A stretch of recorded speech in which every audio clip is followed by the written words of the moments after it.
Hey boo hey, what's going on? It is day 11 for the Diddler Trial, and what we thought was gonna be probably a boring day, it was nothing of the sort. We had the fireman on who gave the testimony that he needed to give, but honey, the cracker that crumbled today was Cassie's stylist, Deonte Nash. He shut it down in court today. Now, we were going to have a surprise witness that wasn't a surprise witness, that didn't even get to testify anyway today because Deonte Nash was going in today on the stand. And who was that surprise witness? Victim number 2, Mia. Yes, she is going to be testifying after all. Only she was going to testify today. However, like I said, Deonte Nash was doing the damn thing on the stand, so they did not get to her. So surely we will be having Mia for day 12. And who knows what else. If this is the one that Diddy was hoping that had got away. And no, honey. She is coming. This is the one where Mark and Philly was like, Mia is not coming. She will not be here. Putting on a whole performance. Like, how do you even know she's not coming? Where is she? Where she got her stash? Of course they had rumbled and tumbled her feathers, and she got scared, and she was talking about how she didn't want to testify in the first place, and all this other mess. No, honey. Come on to the stand. Come on to the stand. So we can't wait to see how her testimony goes and what she says, how she delivers it. Hopefully she ain't gonna get on the stand and do a whole 360 and be like, no, Diddy didn't do it. He's innocent. I take the bullet for, she on this other shit. So who knows what they gonna do? Especially they got a whole nother day to get to her, a whole nother night to get to her. I hope they got her in protective services right now or something. Honestly, because who knows what the Diddler got in his pocket to go try to scare her this one last night that they just got in knowing that she's going to be coming to the stand. But let's get into Deonte Nash's testimony for the day, because he ate and left no crumbs for any of us. We were literally, okay? So, of course, according to the testimony, like now y'all always know, let me give a shout out to Tisa Tells, because she is the one, the only one, well, not the only one, but the main one that I go to for my source of information for the Diddy trial, and just about any other gossip too, because Tisa be knowing, honey. And if you don't know, you better know. So anyways, let's get into the testimony for day 11 for the Diddler trial. Okay, just going to do the highlights because we all is here to just get here and get through it. So I'm not going to do the whole story time that Miss Tisa does. That's what she is for, and that's what I enjoy. But I ain't got the time to do the best that she does. So let me do this the way Confessions does it. And let's get on with it. All right. So it all went down. It was a big shaboozy in the courtroom today. Like I said, we thought it might have been a little bit on the boring side, but no. It was a showdown in the courtroom where Diddy is trying to go for a mistrial out of nowhere. He loves to try to do a mistrial anytime that he can. He sure tried to bring that out today. Yes, he did. How did this one happen? Well, according to how the prosecution was laying it down to Deonte, and how Deonte was bringing it back, and they was, having chemistry, you know what I'm saying? And the way everything was being laid out, which is probably what is really happening, that it was looking like Diddy may have whatever, could be paying off to get away with, all of his things and all of that nature. Paying off someone to do this, do that, along those lines. Just allegedly implementing those things. And they're like, Your Honor, this is no. You're making it sound like he's, paying off. That's exactly what it sounds like. And if the shoe fits, wear it. Mark, I don't understand. You are really going hard, like you really believe the shit that Diddy is selling you yourself. You're a lawyer, sir. You should know better. But anyway, let's get into it. So it was sounding like that implicated LAPD is on Diddy's payroll. That's what they're really implying, such as. All right. Is that true? We've heard it for a long time. We've heard that even Diddy himself was FBI. And there's still people that will still tell a story thinking that. So who really knows? I mean, if he is, that's the less of his problems. He might as well go with that. The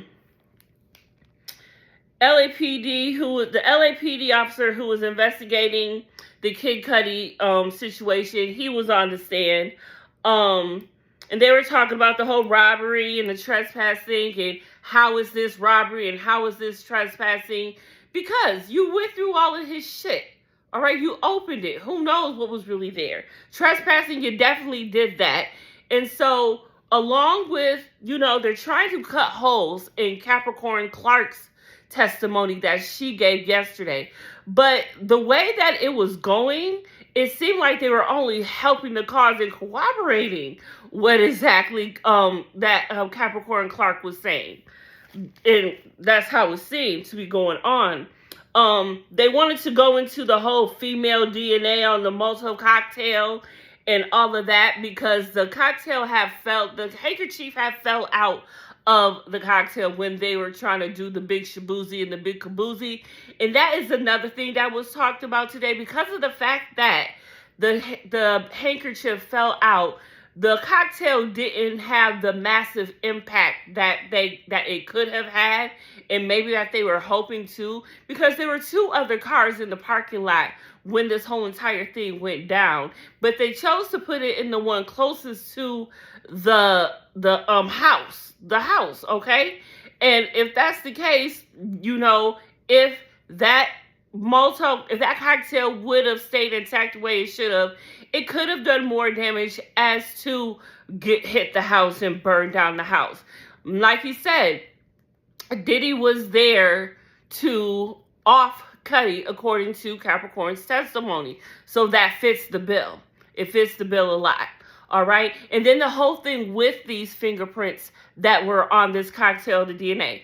So when the DNA was taken, okay, all of the DNA was taken. It was put in evidence and all that stuff. When it came down for them to start the investigation and all that, at 11:45, they were missing. Not the 11:45. That was just from Dirty Dancing. Don't mind me. My little movie antics I be putting in things.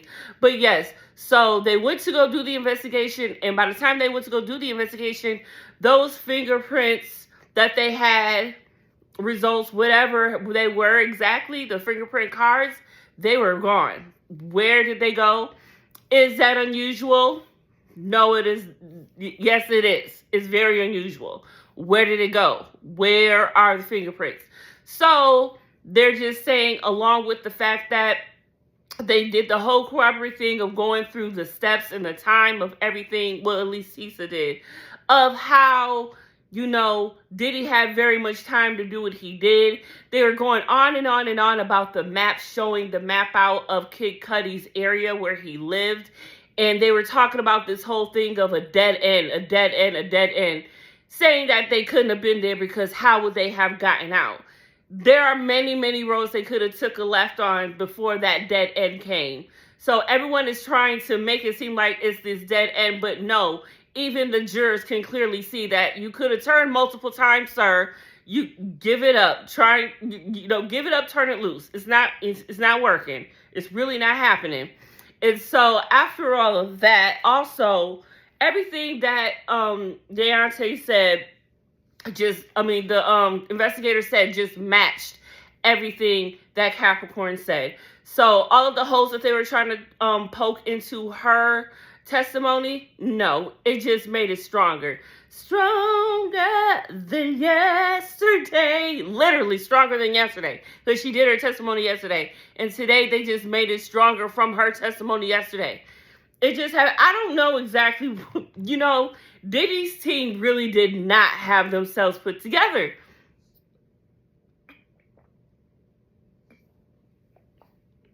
Diddy was so worried about not spending the holidays in jail that he was trying to rush all of this going on. And look at you, sir. You still spent the holidays in jail. It's the next year, and you're still spending the holidays in jail. We are halfway through the year that you thought you were not even going to be here anymore. And so you're not going anywhere at this point. You should have just took the freaking thing that they were trying to give you. Yeah, it was whack, but you should have took it because it's over for you, sir. It's over for you. So also the prosecution is talking about that. Look, the way that things are going, they may be wrapping up this trial a week earlier than they expected. Look, they're going to have a whole week of vacation that they didn't even know that they was going to have. All right, they are feeling that good about this. I mean, it's only the third week, and they are just about to wrap the pretty bow on this RICO case. They are proving it every day more and more and more. You know, let me get into some of the things. Okay, prosecution talking finishing a week early. The car bomb was actually worse than they thought. Than they made it out to be, even though it didn't do as much damage as I thought. It was still worse than the picture could even explain. Because of two of the cars in the driveway, what they were really trying to do, it could have been worse. It could have been worse. That's what it is. It's not worse. It could have been worse than I thought. They found the lighter at the scene. They dropped the handkerchief, so that it was just a botched job. It seemed you could tell that they were in a rush. Who knows what Diddy was even on at that moment, because he's always on something, right? So I mean, I don't even know why he decided to try to do this himself. He should have had someone help him because he is not capable of a lot of things, obviously.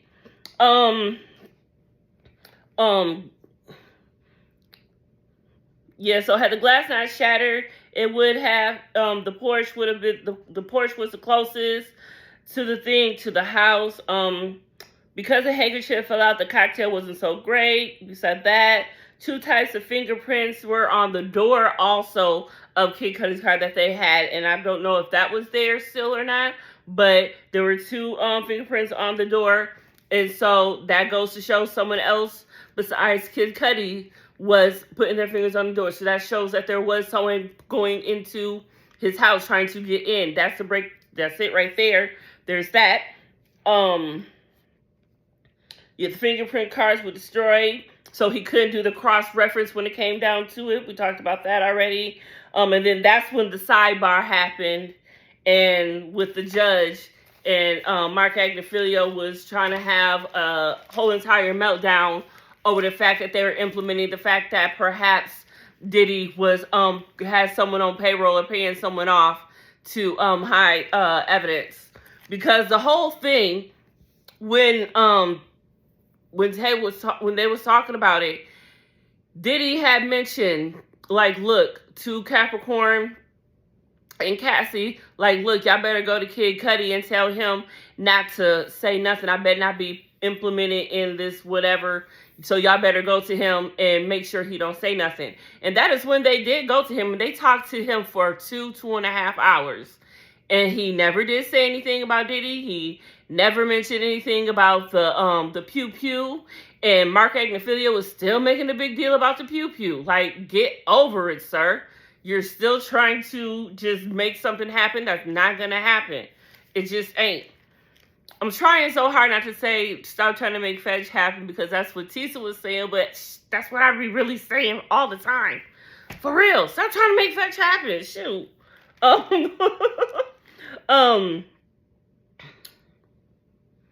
Let's see what else they talk about. And defense wanted that thrown out so bad. The Escalade was registered in Bad Boy Entertainment, LLC, Global, whatever. It was registered to Bad Boy. Like, come on. So you're using the company card to do illegal things, to go try to off somebody? Sir. And they said that they did see a black Escalade. That was said. So that was it. That was it right there. What else went on? Then they talked about the whole thing of the the night of the shooting and the bloody person, and they had hired homeless people to say that they saw this person coming out all bloody. They were trying to make it seem like it happened inside the club, but Tony was trying to say outside the club. I mean, they were trying to make it sound outside the club, saying that the person got banged outside the club. But it really happened inside. But Diddy was trying to make sure nobody was saying anything. Once again, wanted to make sure nobody was saying anything, trying to hold the narrative, trying to put fear into everybody. And of course, you're going to just give the homeless people a couple of dollars, a couple of burgers, or whatever you did. And of course, they're going to do it. I mean, okay, the struggle is real, so I can't even blame them for that, right? Let's see what else. Months later, evidence was destroyed. So Diddy could have ties to a mole. That's what they're thinking. They're calling this man a mole. They're saying he works for the LAPD. Again, everyone keeps saying that Diddy's got ties. Diddy could be FBI himself. It kept coming up. We talked about how victim number 2 is going to testify.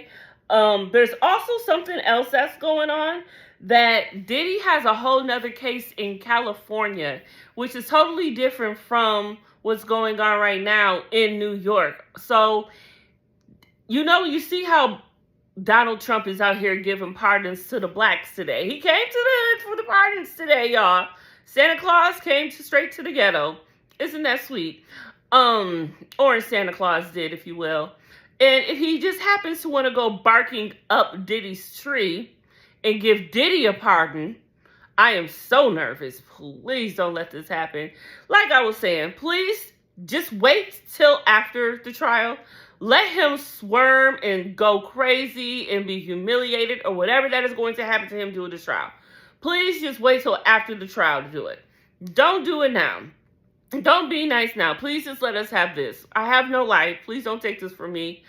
So please, don't give him a pardon. He doesn't deserve it. Nobody deserves it that Donald has given it to. Donald doesn't even deserve the right to pardon people. That is a whole nother video. So let me stop and get back to this. But please, don't pardon Diddy. But even if Diddy did get pardoned, I go back to say this.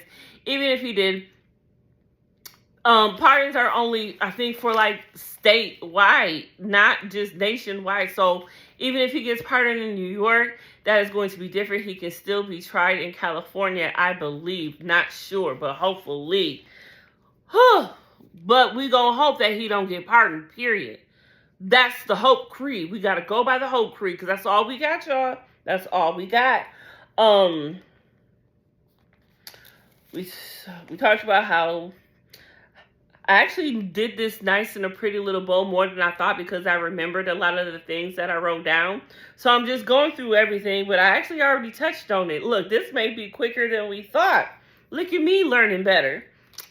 Trying to give y'all the quickest version that I can of everything that happened, but I also want to make sure that I say everything that I wrote down, because obviously I wrote it down for a reason, right? Okay, so Tisa was going through the whole time of how the whole incident happened and how he very much had time to do all the things that he did, because it all happened at 5:30 when he came and got Capricorn Clark. Before noon, all of this had happened, okay? So then they're talking about this 2-hour gap. That 2-hour gap was when, so there was a 2-hour gap when, Capricorn had, I don't even remember how I say, it was just a 2-hour gap that was very important in this whole situation. Okay, we talked about the intense showdown, about the missing fingerprint charges. When Deonte was giving his testimony, the little Diddy Juniors all came in, including Janice in her 27 bust down, you know what I'm saying? And they were like front and center while Deonte was giving his testimony. And it was kind of like, I guess, a scare tactic, intimidation, trying to intimidate. I mean, they've been known to do that in the courtroom a couple of times so far. So, yeah, I guess that was where they're doing. But Deonte wasn't having it. He was saying everything that he had to say. He goes on to talk about a time when You know, he would have to send Diddy the pictures of Cassie when he was styling her to make sure he approved, because Diddy had to approve of all of Cassie's looks whenever. He talked about a time how they I think this was at a Vanity Fair party, I believe, and she came dressed as she was, and she had her hair down, but I guess Diddy wanted her hair up. So he got mad at Deonte, hemmed him up, you know, by the collar, hemmed him up off of the ground, talking about, I thought I told you her hair should have been up, and all this other stuff. And so then they go into the bathroom to try to put her hair up, doing all of this stuff, all for him to come back out and realize that he liked it better down. He was like, oh, we just liked it better down, I guess. All of that for nothing. Like, he is a psycho. So then he goes on to talk about another time how, you know, they had to get away from Diddy. They got to Cassie's house. Diddy shows up. He's mad out of nowhere. He's kicking them both out. He's hitting her, punching her, doing all of this, as always, kicking her, which is his favorite thing to do. He loves to kick her. That is like his number one priority.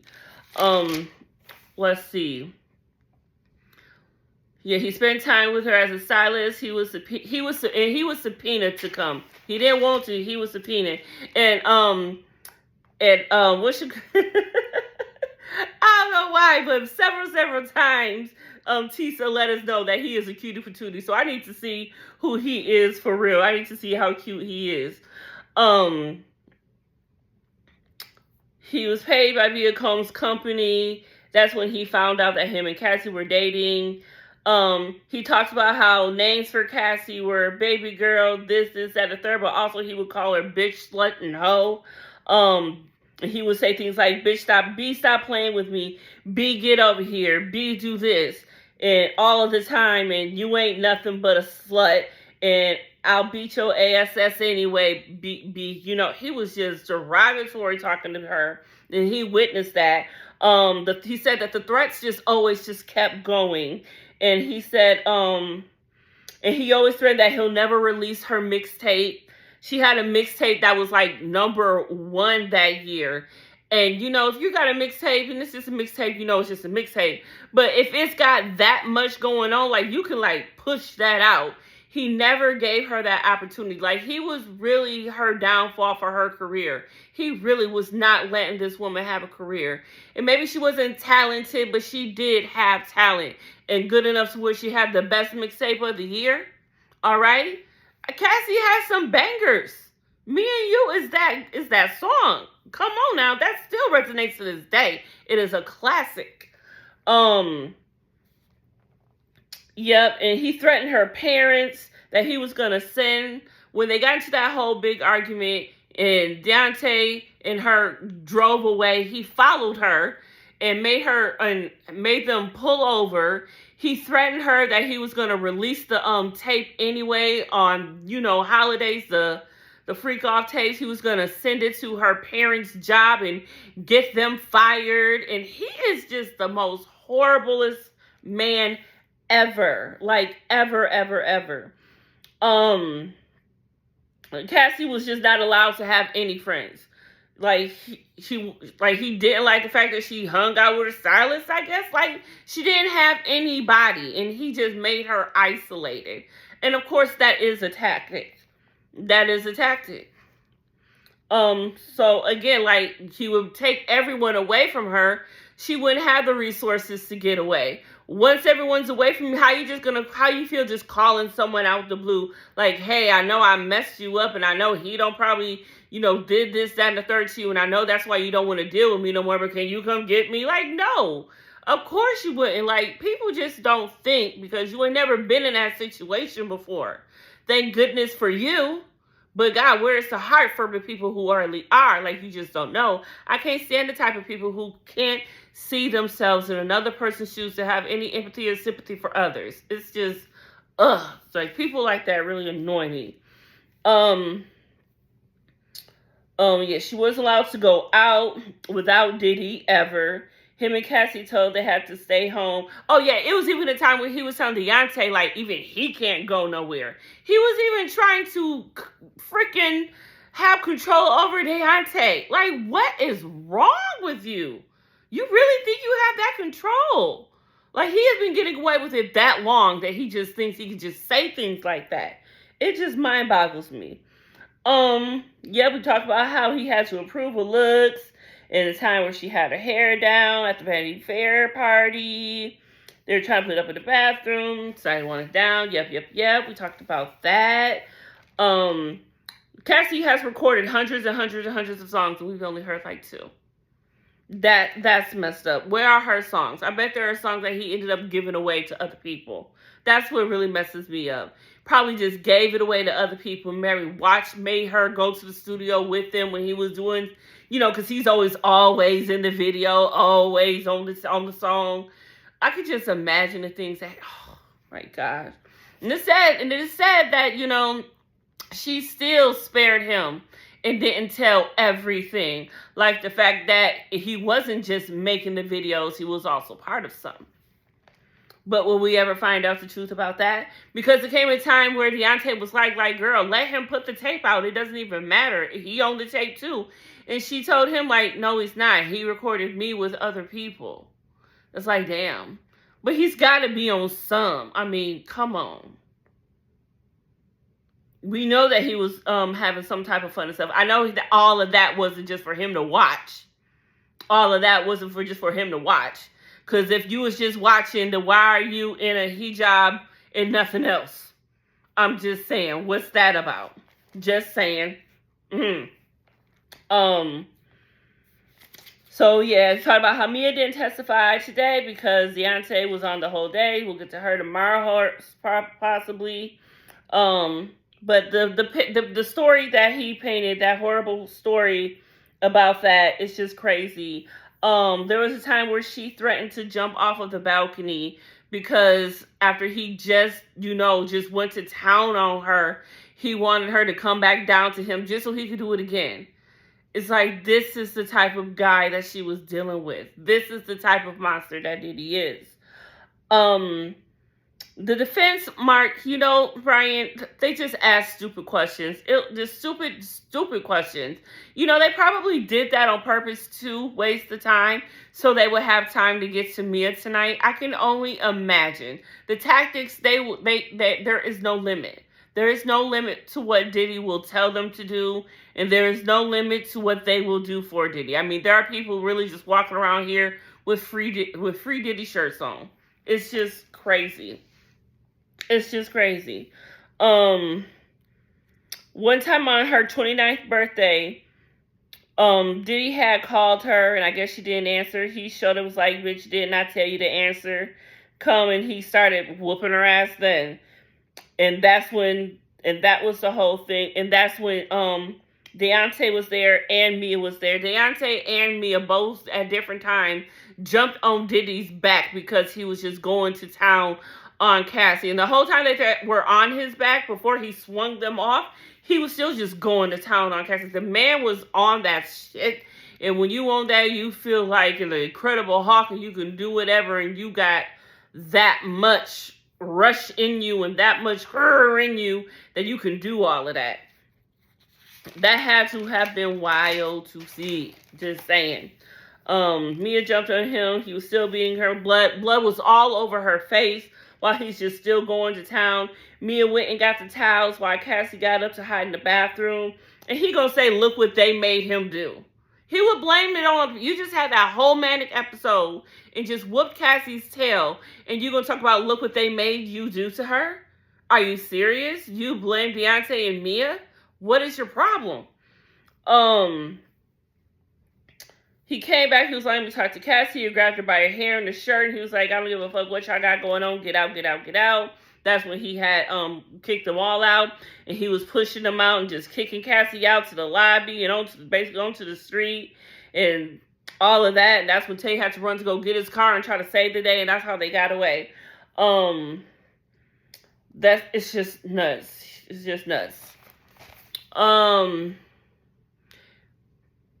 And after the whole thing, when he did tell her, you know, I'll release this tape and I'll send it to your parents and all this stuff, he had the audacity to tell her, and I'm the only man that'll ever protect you.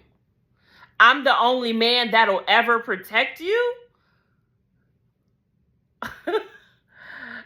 I, I just would have loved to see, like, I want to see Janice's reaction to this stuff.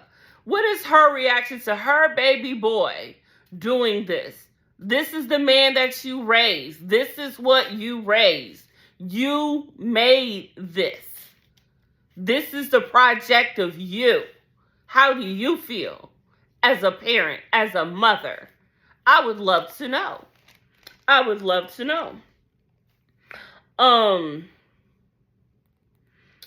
And so that's basically where that ended. Yeah. It said, Tay mentioned, like, girl, don't trip, he on the tapes. Yep, and that was the last thing. Basically saying, no, he's not on the tapes. He recorded me.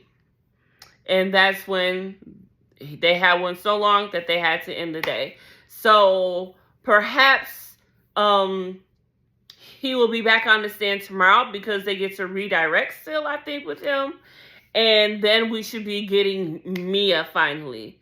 But it's crazy to say this, though. So, I don't know if this was the same thing that has to do with yesterday or when this really happened yesterday or not. But while I was watching Tisa, Gene Deal came by, and he came behind her while she was going live, and he was just being funny all in the video. But she got up to talk to him, and when she was talking to him, there was another person that was just yapping at Gene Deal. So I say all that to say because I don't know if it's the same person, but Gene Deal had knocked out a YouTuber named D-Not. So I don't know if D-Not was the same YouTuber that was yapping at him while Tisa was talking to him. But he ended up knocking D-Not out at another time, if that was him. And if not, at another time period, he ended up knocking a YouTuber out. So Gene Deal can't come back for a couple of days. They say, take a couple of days off, sir, and you can come back. So he's probably not going to be back for the rest of the week, and we'll see him. But Tisa's going to be getting a new, another exclusive from him because she interviewed him months back prior. That was a very good interview, so watch that. She's got a lot of interviews with some of the people that were involved with Diddy. Lil Rod, she interviewed. Gene Deal, she also interviewed the young lady who was pew-pewed in the face that Shine took the rap for. She also has a YouTube channel herself. And so does Gene Deal, if y'all didn't know. Gene Deal has his own YouTube also. And so, Something Geek, I believe, or Nerd, Something Nerd is the woman's YouTube channel. I have to figure that out. But I love her because she wears the glasses too.